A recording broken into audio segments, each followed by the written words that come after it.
Computer ایک electronic device ہے۔ Computer تمام کام آپریٹنگ سسٹم کی مدد سے کرتا ہے۔ سینٹرل پروسیسنگ یونٹ کو کمپیوٹر کا دماغ کہا جاتا ہے۔ مشین ڈیٹا کو بطور ان پٹ لیتی ہے اور آؤٹ پٹ دیتی ہے۔ یہ ہماری پڑھائی میں ہماری مدد کرتا ہے۔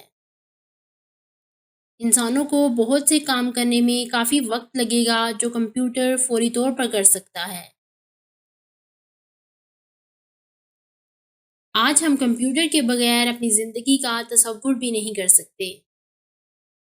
ہمیں کمپیوٹر کا زیادہ استعمال نہیں کرنا چاہیے۔ کمپیوٹر ہماری مدد کے لیے موجود ہے، ہمیں صرف گیمز کھیلنے یا چیٹنگ کر کے ان کا غلط استعمال نہیں کرنا چاہیے۔